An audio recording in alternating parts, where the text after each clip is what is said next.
irmãos. Então, logo mais, ou agora vamos dar o estudo do Livro dos Espíritos, a partir da questão 371. Vamos hoje falar da idiotia, da loucura, do espírito ainda criança, ou seja, não desvinculou, ainda não tem uma efetiva racionalidade. Até os seus 7 anos, a encarnação não solidificou. Então, e procura assistir os estudos de hoje. Um beijo, muita paz e que Deus nos envolva, como sempre digo, no propósito. Muita luz, muita paz, que a doce e serena paz do Mestre Nazareno nos envolva nessa tarde de hoje, nos inspire e nos indua ao propósito. Então, para iniciarmos os nossos estudos, eu convidaria a nossa irmã e amiga Rua Estrela para fazer a nossa prece inicial. Por gentileza, irmã. Boa tarde, sejam todos bem-vindos. O sol está saindo? Normal? Som bom? Então vamos neste momento nos reunir através do nosso pensamento. Vamos convidar nosso mestre amoroso e vamos pedir a permissão aos benfeitores amigos, aonde nos reunimos na sala, luz no caminho, para mais uma tarde buscar através dos estudos todo o entendimento, o esclarecimento. Pedimos a Ti, Senhor, que neste momento tão importante para nós, que os nossos coordenadores da sala, o nosso coordenador dos estudos, nosso irmão X, que ele possa se sentir envolvido pelos fluidos, que os guardiões da sala possam também receber e iluminar cada irmão que aqui adentrar. Nos mostre sempre, Pai, na Tua doutrina, tudo aquilo que precisamos entender e compreender. Então, neste momento, que possamos nos sentir envolvidos na paz, na harmonia, no amor e na fraternidade. Que a paz do Pai Maior reine nesta tarde e que possamos juntos trocar informações, somar, multiplicar, para que todos os irmãos desencarnados que aqui se encontram possam também crescer com cada um de nós. Então, neste momento, damos por início as nossas atividades com muita paz e harmonia. Que assim seja, graças a Deus. Deus seja louvado. Muito obrigado, minha irmã. Seja bem-vindo, Nice. Meus irmãos, como de costume, eu gostaria que vocês colocassem um número de 1 a 288. Por favor, número 9, a Nice Persson colocou. Muito obrigado, Nice. E 9, do livro Carlos Torre Pastorino, 5 minutos, ele nos diz exatamente o que se segue. Nossa mente, Nice, está mergulhada na mente divina que sustenta os universos infinitos. Nossa força mental permanece impregnada da força mental divina, que está em toda parte ao mesmo tempo. Procure manter-se unido a essa força infinita e jamais será derrotada. Você tem esse poder, confie. Você vencerá em toda a sua linha, se o quiser. Então veja bem, meus irmãos, está aí a mensagem, obrigado nisso, e essa mensagem diz que, íncito, dentro, no nosso foro íntimo existe uma força magnética superior, dita aqui por Torres Pastorino como o próprio Deus, a própria força divina. Então a nossa mente, ela está mergulhada na mente divina, assim como a mente divina é e faz parte da nossa mente humana. Então nós devemos ter bons pensamentos, devemos ter boas ações, bons princípios, pois dentro de nós há também um Deus. Não que somos aquele Deus panteísta que, ao desencarnar, ao morrer, ao trasladar de um plano a outro, essa mente divina ou esse ser divino que habita em nós vai todo para o universo total de onde saiu, né? Porque o panteísmo advoga o princípio de que temos sim uma mente divina, mas após a morte, essa mente divina, esse princípio maior que é Deus dentro de nós, retorna ao Deus maior de onde saiu. Aqui não fala desta forma. Fala que temos dentro de nós uma mente divina. E por termos essa mente divina, e ela sustenta, vamos dizer assim, os universos infinitos. Valeu, minha amiga Nice, e tudo de bom. Como está aí no banner, hoje vamos estudar da volta da vida corporal, né? Vamos estudar a parte de loucura, a parte de cretinismo, a parte de infância, ou seja, no momento em que a alma, o espírito ainda não está totalmente habilitado. E relativamente à volta do mundo corporal, nós vimos o prelúdio da vida, aquilo que, como os espíritos faziam desde, vamos dizer assim, do namoro, do colóquio amoroso até a própria concepção propriamente dita, qual era o relacionamento dos espíritos. Vimos também, dentro deste mesmo capítulo, vimos também a união da alma e o corpo, no início, as faculdades morais e intelectual de cada homem, as inteligências do organismo. Agora nós vamos ver, como está aí no banner, idiotismo, loucura e a parte relativamente à formação do espírito, né, dado as imperfeições orgânicas que se concretiza na criança. Relativamente o espírito de um idiota, de um louco, ele, na verdade, ele é inferior a um espírito outro, um espírito normal como a gente. E a espiritualidade, disse ao Kardec, que não. É um espírito normal, um espírito muitas vezes até mais evoluído que a gente. Mas dado as suas ações, dado as suas vidas pretéritas e o que nela o mesmo fez, ele pediu para reparar, para expiar, para que nascesse em um corpo com disfunções orgânicas. Ou seja, ele veio em processo expiatório, ou mesmo em provação, para pagar, para ressarcir um débito de vida transata, como diz Joana de Ângeles.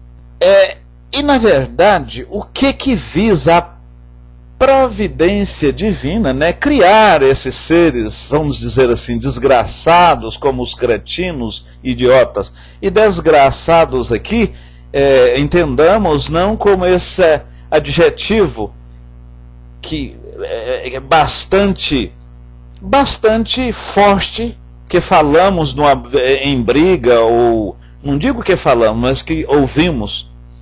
Mas o desgraçado aqui é sem graça. Para pagar, muito pesado isso, né, André? Pagar também é ressarcir. É lei de ação e reação. Você efetivamente paga. E nós temos, André, em agradecer, e muitas vezes quando Jesus falava o bem sofrer, quando você sofre, aquilo tem uma razão. Uma simples unha encravada, uma simples dor de cabeça, alguma dispepsia, por exemplo, que ocorre em você, tem uma razão. Ali está sinalizando uma doença, está sinalizando que existe uma causa que você tem que abominar. Então, no momento que adoecemos, no momento que pagamos, no momento que ressarcimos, no momento que quitamos um débito, nós, sem dúvida alguma, estamos progredindo, estamos ascensionando, né, nessa escala evolutiva, a qual nos levará à perfeição. Então, e por que esses idiotas, esses cretinos, como dissemos, sofrem por um efeito e sofrem esses constrangimentos, né? O espírito em função orgânica e por uma punição não que Deus o fez, mas você, no período errático, ou na erraticidade, você muitas vezes planejou esta reencarnação com essa deficiência orgânica, para o quê? Para efetivamente o verbo que você não gostou, André, pagar, ou ressarcir, ou amortizar um débito que você tinha com a providência divina. Aí Kardec coloca, inclusive, que não há fundamento para dizer-se que os órgãos nada influem sobre as faculdades, ou seja, a matéria influi sobre o espírito.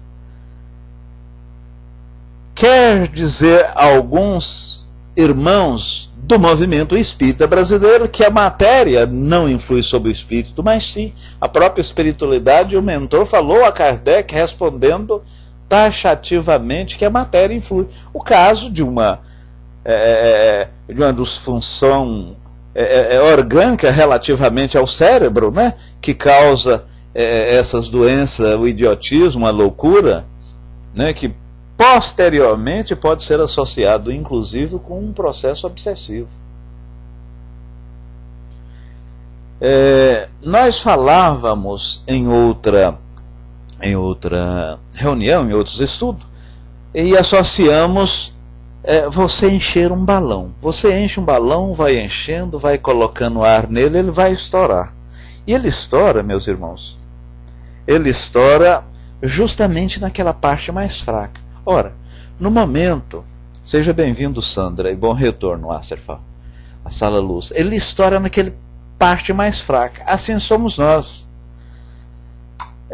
No momento que estamos com algum problema relativamente à sinapse nervosa, algum problema na parte cerebral, na parte mental, aproveita os nossos irmãozinhos que estão numa sintonia menos elevada e aproveita dessa fragilidade e aposta-se, vamos dizer assim, obsidia, faz com que aquela pessoa que já está com a deficiência faz as suas vezes, ou por aqueles obsessores se obram, né? Ou seja, eles estão, ou ele pode ter algum vício de beber, de tabagismo, algum mau comportamento e nos influi, uma vez que eu estou fragilizado em termos de cérebro, e nos influi.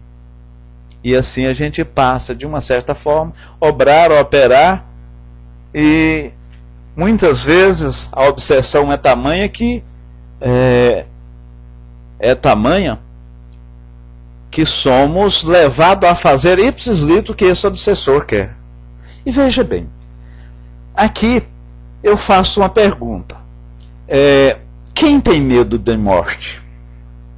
Ou por outra, quem tem medo de ir, ou algum receio de ir para o umbral? Porque hoje, hoje não, desde 1943, 42, comenta-se, fala muito em umbral, e muitas pessoas do movimento espírita brasileiro associa, pegou isso aí, umbral, como se fosse o inferno cristão, o inferno católico, né? Muito bem, André. Então, a gente, quer queira ou quer não, tem esse receio, esse medo, mas eu tenho duas notícias a lhes darem, ou a lhes passar. Uma boa e uma ruim. A notícia boa é que nós não vamos para o umbral. ao morrermos, ao desencarnar, nós não vamos para umbral nenhum. Essa é a notícia boa. E a notícia ruim, nós não vamos, porque já estamos no umbral. Nós estamos no umbral. E quem disse isso, e aqui Simba, Armando e Dourado não devem gostar, mas quem disse isso foi André Luiz. André Luiz, no livro Libertação, ele diz que nós vivemos no umbral. E ele dividiu o umbral aqui na Terra em 7 dimensões. Então, no plano da Terra, ele dividiu em 7 dimensões. Primeira dimensão é o plano dos encarnados, ou seja, o plano aonde estamos. Ele chamou de como? Umbral grosso. Acima do umbral grosso tem o umbral médio. Esse aí foi para onde o André Luiz foi, quem teve a oportunidade de assistir aquele filme, André Luiz falando que não era suicídio e estava saindo do umbral antes de ir para a colônia lá, ele estava nesse umbral médio, né? Então foi para onde? Umbral fino já é para onde o André Luiz foi, essas colônias espirituais, vamos dizer, uma colônia do nível que era a colônia Nosso Lar em 1943, porque de lá para cá a coisa evoluiu. Nós aqui evoluímos muito, imagina lá. E é bom ressaltar, meus distintos e amados irmãos, que a vida terrena é uma cópia mal feita da vida espiritual. Acima do umbral fino, que é essa colônia, vamos dizer, o Nosso Lar, tem a dimensão do amor fraterno, o 4º umbral, dimensão do amor fraterno. Esse aí, para a gente às vezes ficar, a mãe de André Luiz, quando foi lá na colônia, ela veio desse umbral fraterno, estava mais evoluído do que o André Luiz lá no Nosso Lar. E acima do fraterno, as regiões, acima do fraterno, está os espíritos que trabalham nas diretrizes do planeta. Ora, eu falei no umbral grosso, umbral fino, umbral médio, umbral fino, dimensão de amor e no 5 dimensões das diretrizes. Mas no início eu falei que tem 7 umbrais. E qual é esses outros 2 umbrais? Está abaixo de nós. Interessante que eu estou falando e apontando aqui. Está abaixo de nós. Está nas zonas trevosas, né, nas regiões abismais. Essas regiões abismais, muitas vezes houve degradação daqueles espíritos, espíritos inteligente cientificamente, mais atrasado em moral, espíritos que se notabilizou em fazer o mal. Então eles estão nessas zonas, além de ter obsessores e espírito atrasadíssimo nessas zonas umbralinas, abissais e essas zonas tenebrosas. Então são 7 umbrais. Pois bem, meus irmãos, então vimos que a superioridade moral, ela independe da superioridade intelectual. Vimos, inclusive, que nas zonas abissais e nas zonas trevosas há espíritos de uma inteligência extraordinária, porém de uma evolução moral muito, muito pequena. Então, na verdade, a rigor, a matéria, ela influencia o espírito. Então, o espírito, dentro de um cérebro tacanho, pequeno e muitas vezes definhado pela doença, ele não tem como obrar. E ele sente muito. Kardec pergunta ao mentor se, na verdade, o que é desorganizado sempre é o corpo. Então, o desorganizado é sempre o corpo e não o espírito. Nós somos sabedores que quando você belisca o braço, quando você tem uma doença, quando você sente uma dor, quem sente, na verdade, não é o corpo, é o espírito. Então, aquela dor manda para o cérebro processa, o espírito sente. Então, quem sente mágoa, quem sente dor, quem sente desejo, quem pratica o amor, é o espírito. O espírito sofre a influência do corpo. O espírito atua na matéria, mas essa reage e atua junto ao espírito de forma a impressioná-lo. A loucura, esses desajustes mentais, muitas vezes, meus irmãos, pode levar o homem ao suicídio. Mas quem leva não é o próprio homem, é o espírito. E por que o faz? Ora, ele sentindo enclausurado, querendo fazer essa ou aquela coisa, praticar esse ou aquele ato, e não tendo a oportunidade, dado as deficiências orgânicas, e no caso em questão aqui, reportamos-nos a parte mental, ele fica triste, ele se entristece, vai chegando ao ponto de suicidar-se. E veja que essa situação normalmente foi ele que solicitou, ele que pediu a divina providência. Ora, irmão X, se Deus é onisciente, a onisciência somos sabedores, que é o conhecimento do passado, presente e futuro. Mas, sobretudo, Deus conhecer o futuro daquele suicida, por que ele deixou, ou por que a soberana providência divina permitiu que se nascesse ou encarnasse esse espírito suicida? Também a espiritualidade respondeu de forma contundente e muito lúcida a Kardec. Ora, a divina providência, sim, permite para provar, para testificar, para dar ciência aos pais, aos familiares e, de uma certa forma, aperfeiçoar e dar subsídio a esse espírita suicida.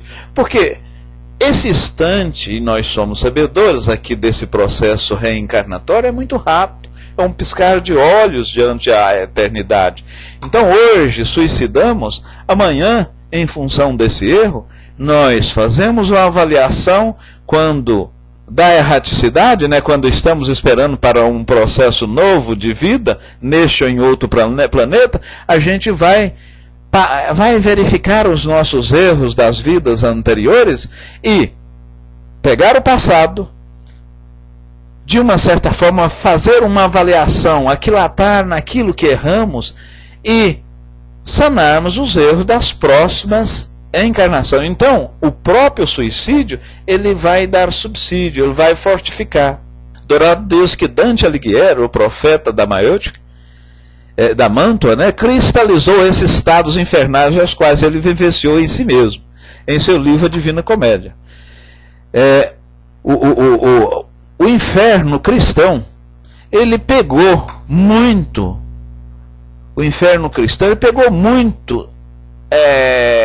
desse romance, dessa alegoria, dessa colocação profética de Dante Alighieri, Então, essas chamas, o cheiro de enxofre, aquela pessoa, o diabo contridente, isso aí é posicionamento de Dante Alighieri.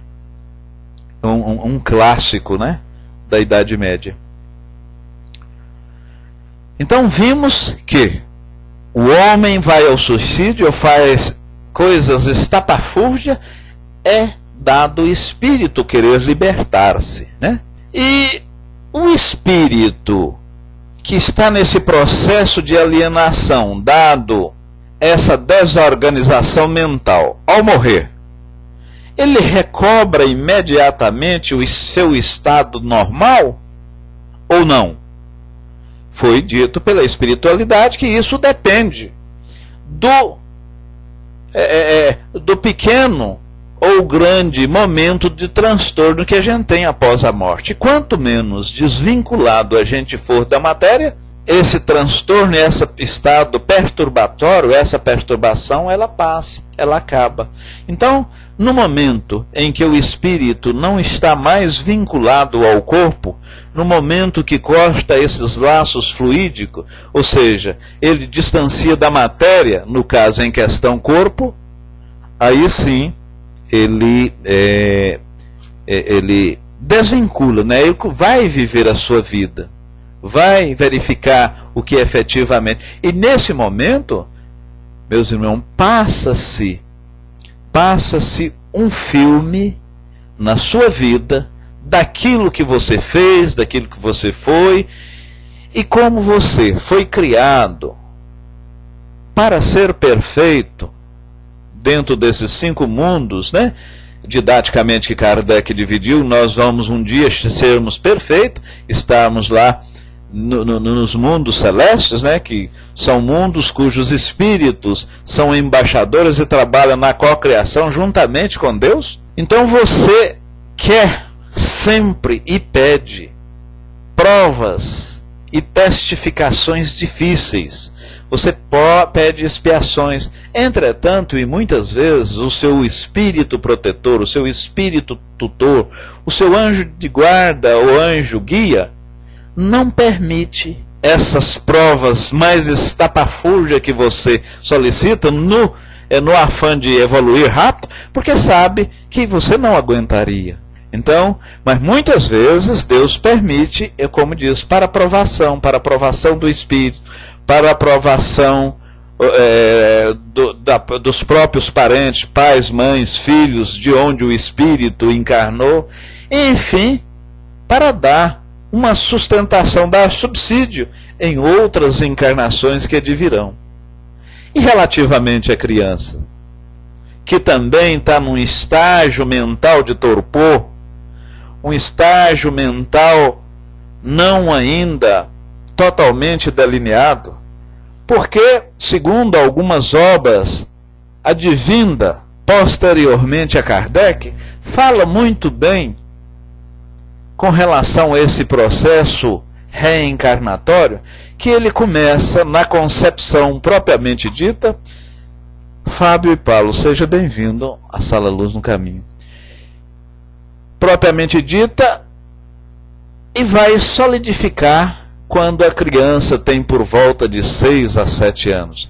Então, por volta de 6 a 7 anos, já está sabendo e tendo uma maturidade maior. Entretanto, ela solidifica, ela torna-se mais forte, mais palpável, né? Mais verossímil, mais verdadeira, aos 21 anos. Aí você está maduro, você está de plena posse do espírito que institui em você. Aliás, você não é dono do espírito, o espírito que é dono do seu corpo, né? Você é um espírito. E muitas vezes, erroneamente, eu estou com um estado de espírito ruim, mas o meu espírito é assim, meu espírito é assado, fulano de tal tem um espírito bastante forte. Nada disso. Nós somos espíritos. Nós somos espírito. Estamos humanos temporariamente. Porque, na verdade, a rigor, nós somos espírito. E dentro desse espírito de criança, e por a criança nos seus primórdios, no vestibular de vida, não ter uma racionalidade, muitas vezes até, em alguns casos, portar-se como um cretino, ou como um estado de loucura. Mas veja bem, em ação. Mas isso é porque os órgãos não estão perfeitos, não estão formados. Esses espíritos, dentro de uma criança, muito embora não saber distinguir um parâmetro de outro, ver uma razão mais forte, definir isso ou daquilo com precisão como o adulto faz, mas ali naquela criança pode e muitas vezes tem um espírito de uma evolução extraordinária. Não raro, o espírito do nosso filho é muitas vezes bem mais evoluído que nós.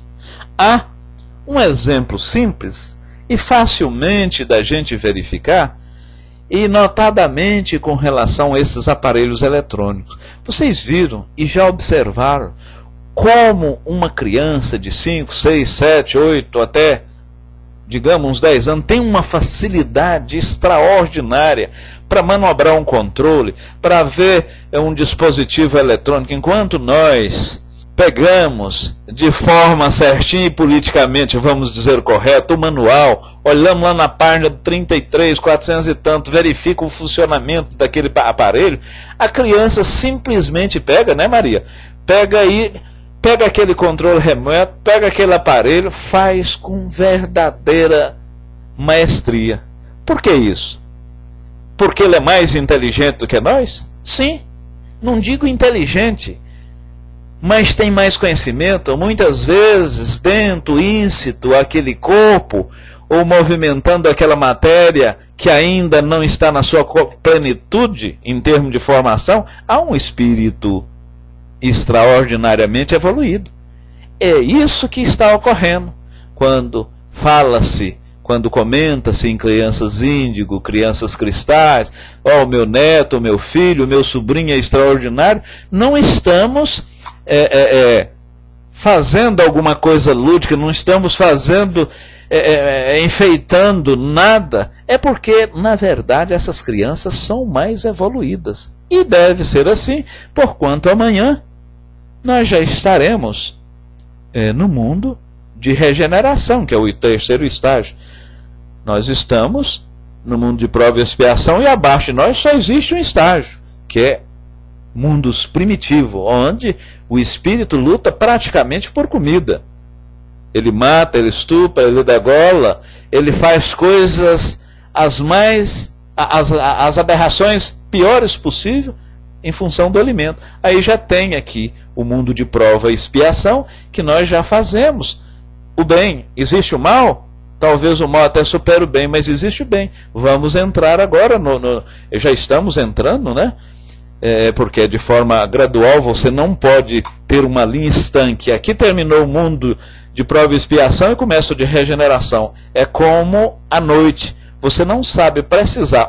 Aqui agora está de noite, até aqui está de dia.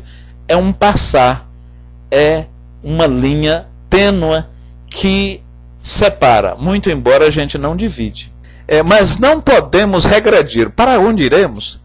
Você, na condição, Amália, Flor, você na condição de espírito, você não regride, que é diferente de outras religiões que acreditam em reencarnação. Por exemplo, não estou criticando, hein, meus irmãos, mas os indianos acreditam na metempsicose. O que é isso? Você morre, você desencarna, o seu espírito pode reencarnar numa formiga, um elefante pode reencarnar em você, a vaca lá é sagrada, é a maioria dos animais, e você não deve fazer mal a um animal, porquanto amanhã você pode estar, por castigo, encarnado nesse animal, num cavalo, por exemplo. E nós, espírita, advogamos a linha de progresso gradual e constante. Você vai, hoje você está aqui, mesmo que seja pequeno progresso, mas sempre você tem um progresso. Até no caso, e falamos no caso da loucura, né? Há sim evolução, porque lhe dá subsídio e fortaleza para você implantar e implementar uma reencarnação ulterior, ou seja, posterior, com mais fortaleza. Com mais fortaleza. Sonata do Luar, seja bem-vindo. Mas agora ocorre, Amália, que você muitas vezes, em função de não está demorando a evoluir, porque você não retrograda, você não evolui, você pode simplesmente ficar paralisado. Você pode, num determinado momento, ser expatriada aqui da Terra, sair da sua pátria, ser degradada para um mundo outro. Em 1943, o que está falando aqui agora, que vai passar um planeta X, esse planeta X, em 1943, André Luiz já falava nesse planeta. Não assim precisando época, mas que um planeta, e foi denominado por André Luiz um nome até assim grosseiro, um planeta chupão, onde o irmão X aqui, o irmão X3, não ele assim, é muito réprobo, né? Uma pessoa que não é voltada ao bem, uma pessoa que não queria progredir, o que acontece? Esse planeta simplesmente me chupava, eu, de elemento, de espírito, não efetivamente praticando o bem aqui, eu seria um espírito adiantado nesse planeta chupão.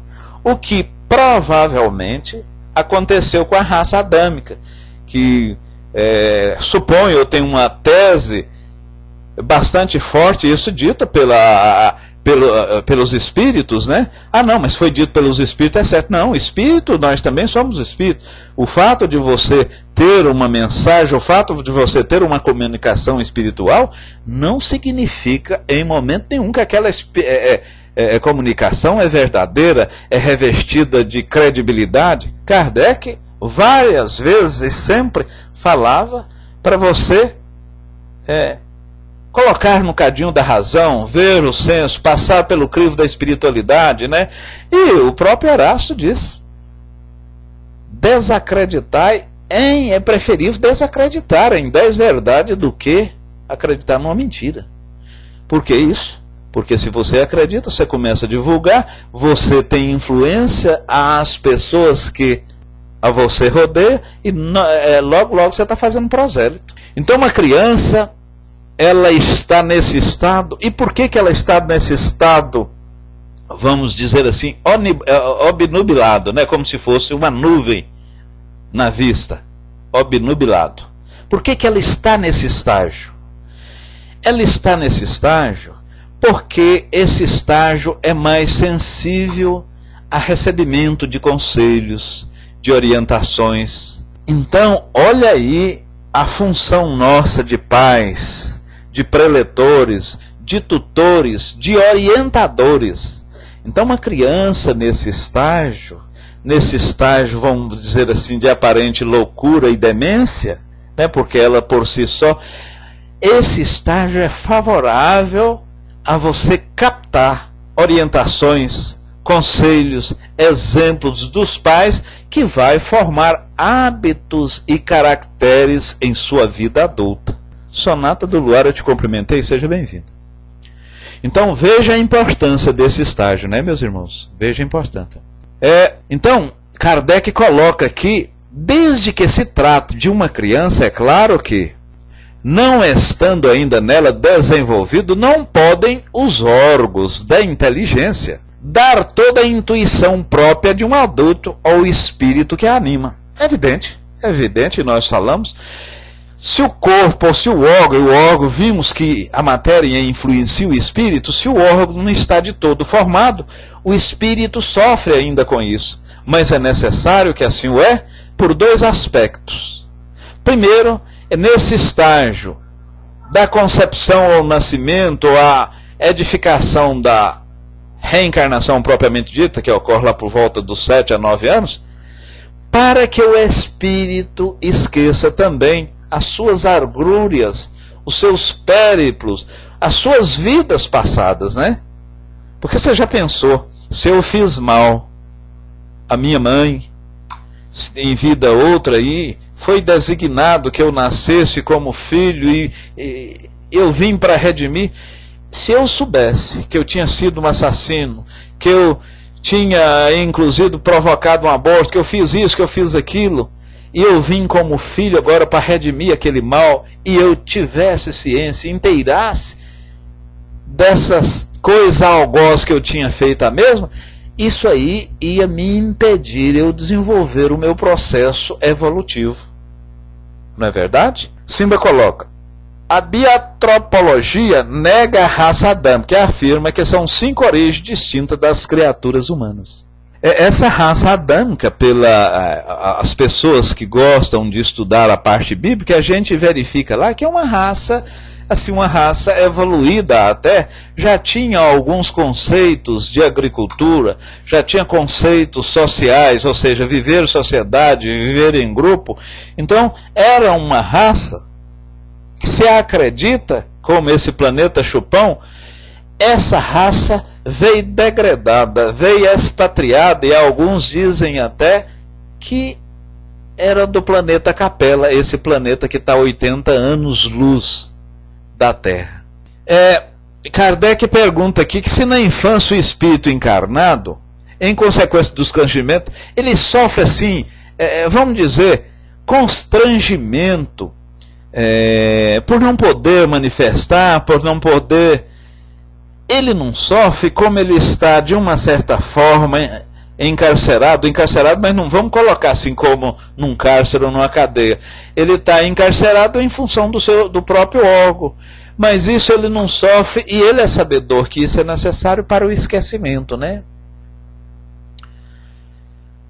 Então, este período de infância, ele é um período onde está mais a mente,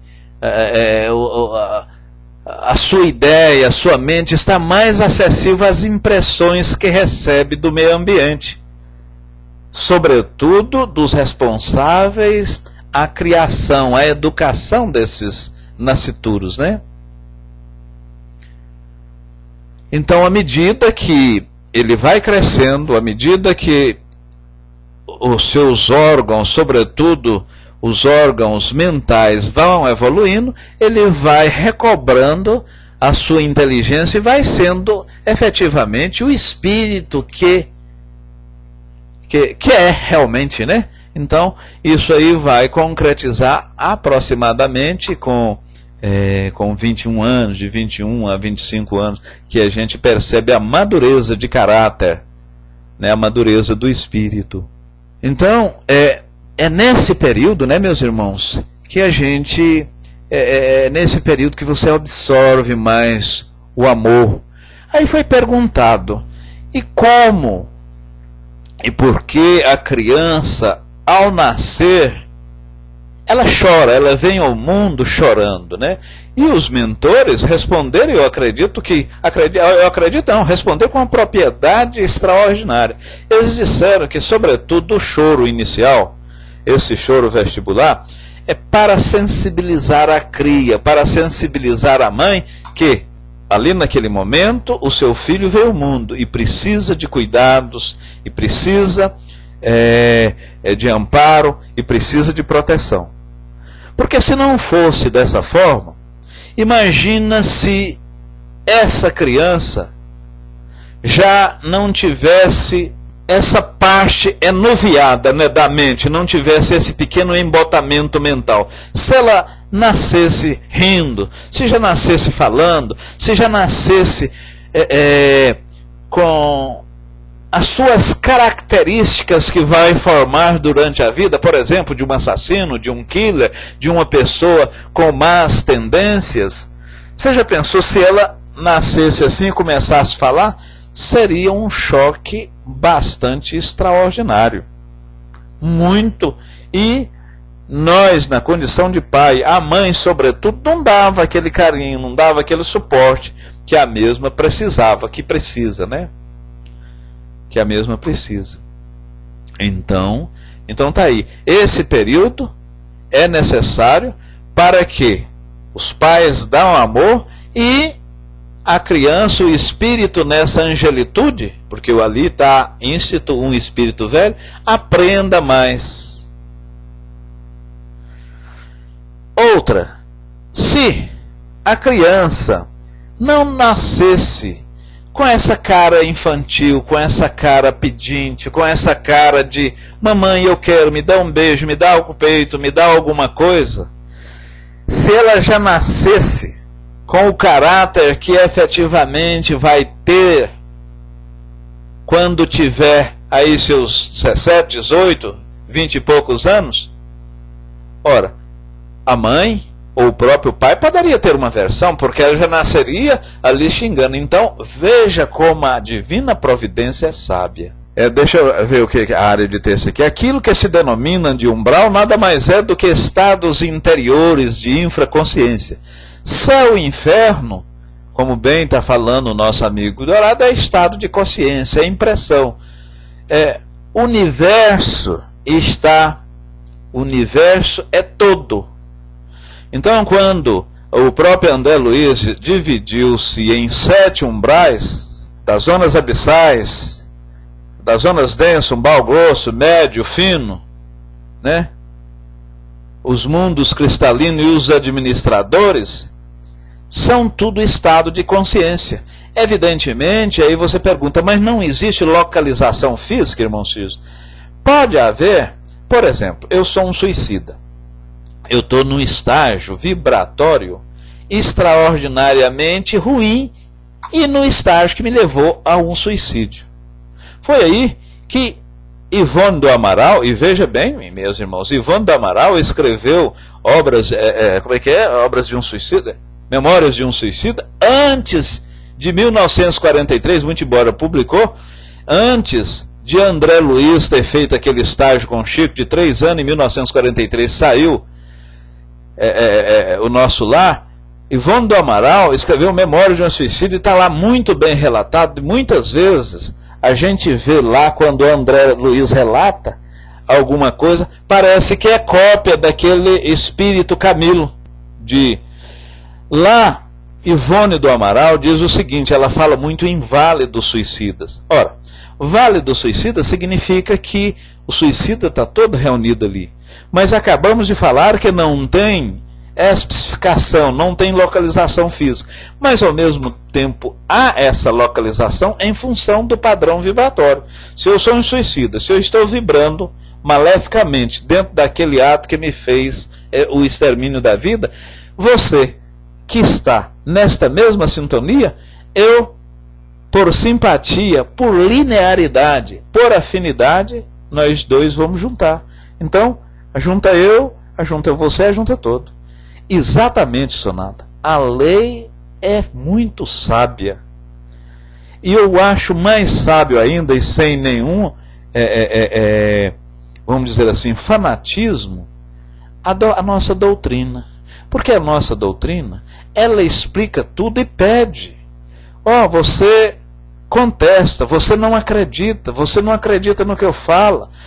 Ela explica o que é que aqui estamos fazendo, para onde a gente vai, o porquê você chora, o porquê você ri, porquê você é mais rico, porque tudo dá certo para você e para outra pessoa não dá, porque você, 2 filhos criados na mesma residência, no mesmo lar, obtendo a mesma comida, a mesma educação, a gente pagando o mesmo colégio, e tem 2 personalidades díspares. Um atuou para o bem, foi, digamos, um doutor, um médico, um engenheiro ou qualquer coisa nessa área. O outro enveredou-se para as drogas, enveredou para o mundo do crime, etc, etc. E no mesmo lar, recebendo. Então, a nossa doutrina explica tudo, explica muito. O Armando diz assim, esta é uma fase muito materializada, ele não conhecia.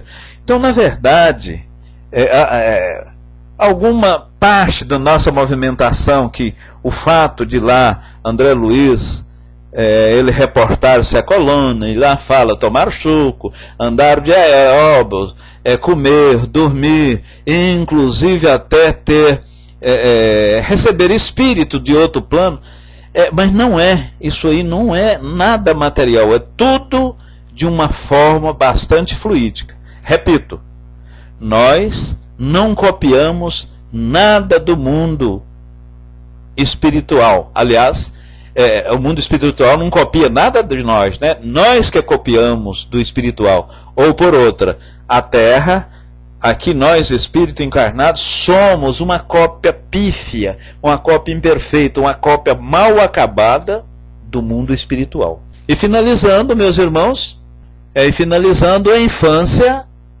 ainda tem outra utilidade. Os espíritos só encontram na vida corporal para aperfeiçoar e para melhorar. E essa delicadeza, essa pureza angelical, essa ignorância da criança é para que ela seja, e é mais branda, né? Ela seja acessível a conselho, a experiência dos adultos.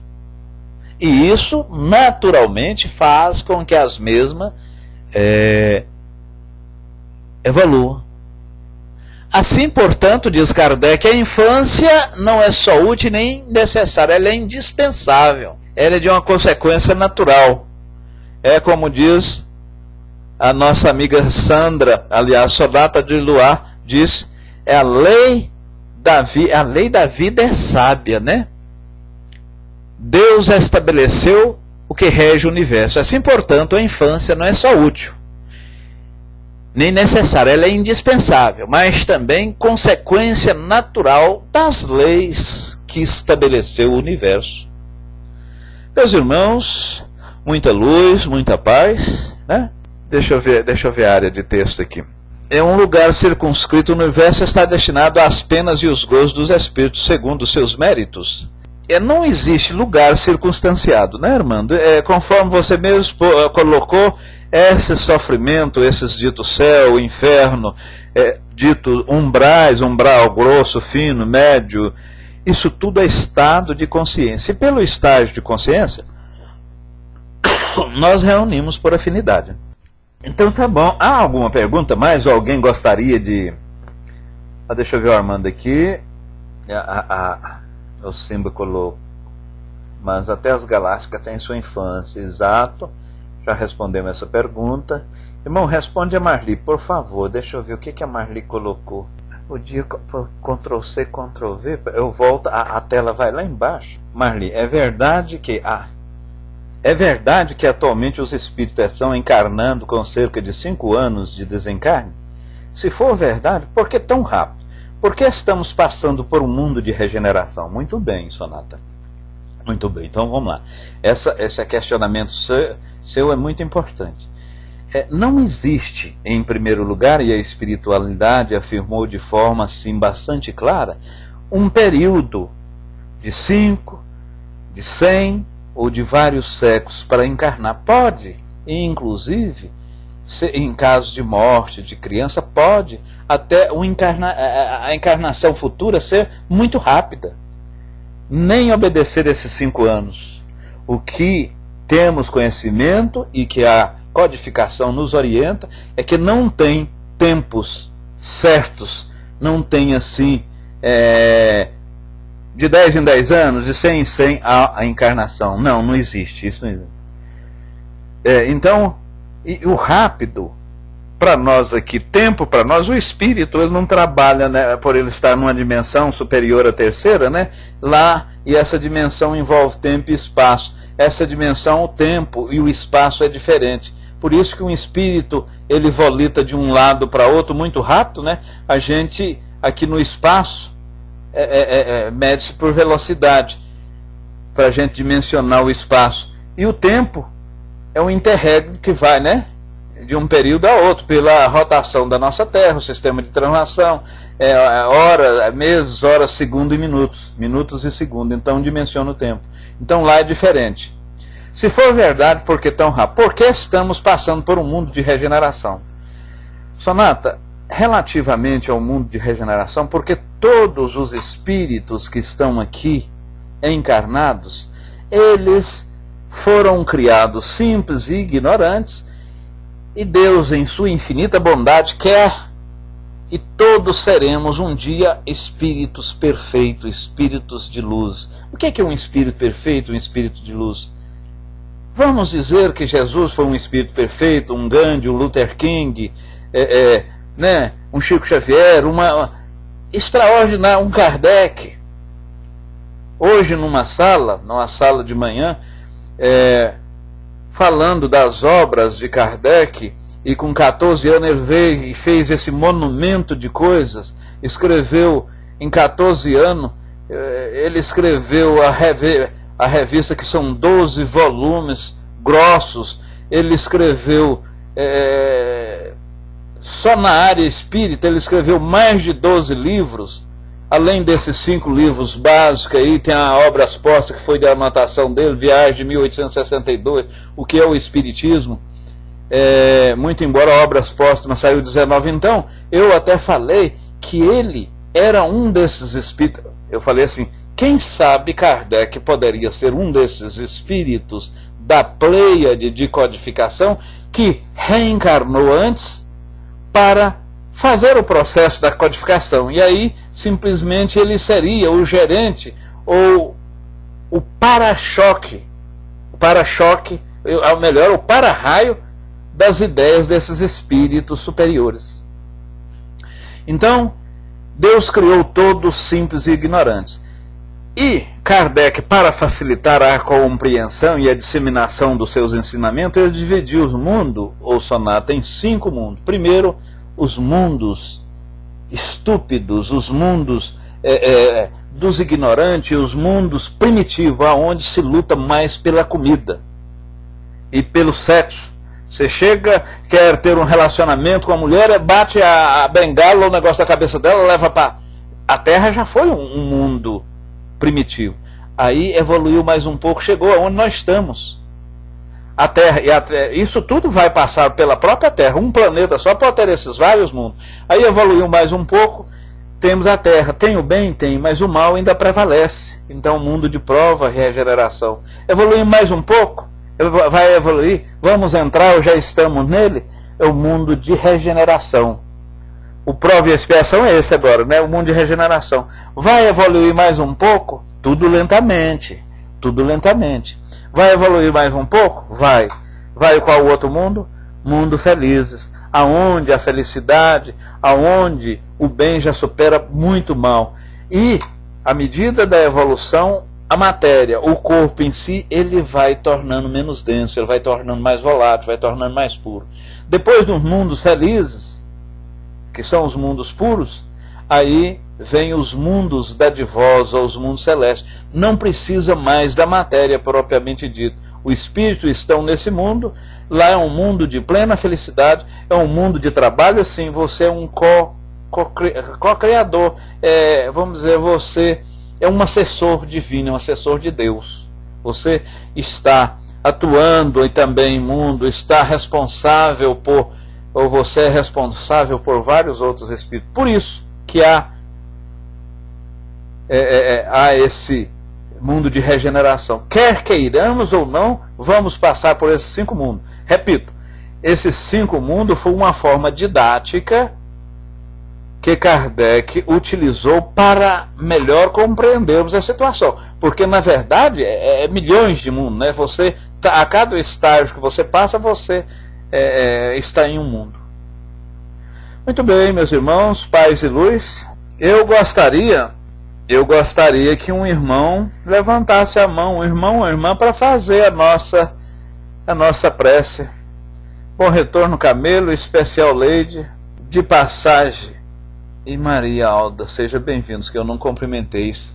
Alguém poderia fazer a prece para nós? Boa tarde. Nós já estamos com 1 hora de estudo. Muito bem, meus irmãos, então eu vou fazer a prece final. Eu solicitaria que aqueles que quisessem podem pegar um copo com água. Nós vamos solidificar na solicitação da prece, nós vamos solicitar a fluidificação da mesma. Ó meu bondoso e amado Deus, e toda a espiritualidade que nesse momento nos assiste, nos envolve, nos rege, nos inspira e sobretudo nos intui para o bem, que nos ajude, que nos direciona sempre aqui estarmos, sempre estudarmos, sempre aprendermos mais alguma coisa desta valiosa doutrina. E mais do que aprendermos, meus dignos irmãos, fazei com que nós colocamos esses ensinamentos na prática. Pois, como diz Sonata, a coisa é lenta, gradual, mas cada dia, se você aprende alguma coisa, é como aquele grão de areia no deserto, que vai somando e logo vira um deserto. Certa feita, Madre Teresa de Calcutá, conversando com um materialista, e o mesmo lhe disse: ó, minha senhora, sei que és caridosa, que fazes até alguma coisa, mas é tão pouca coisa que vós fazes, né? O que tu fazes diante a real necessidade. E ela respondeu: eu sei que eu sou um pequeno grão de areia nesse deserto, uma pequena gota de água nesse mar.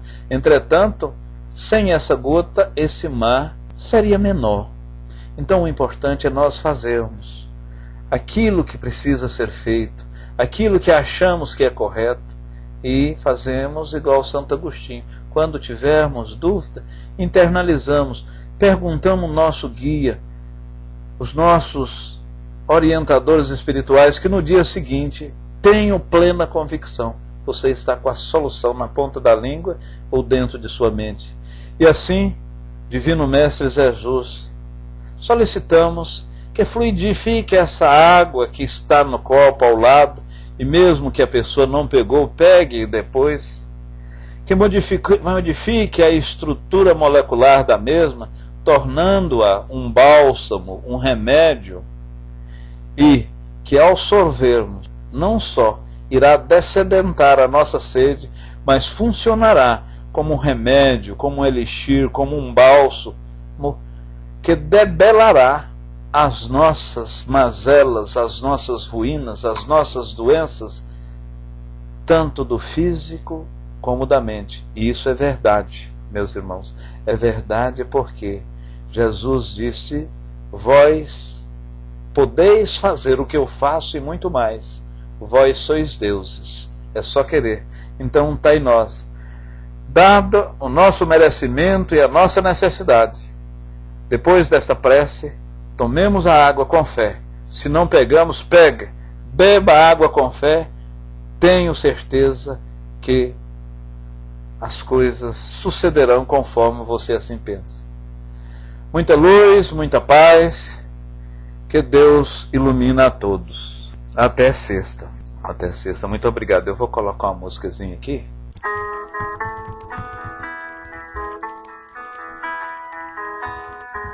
Eu não tenho nada pra dizer. Você parece num momento até saber tudo que eu estou sentindo.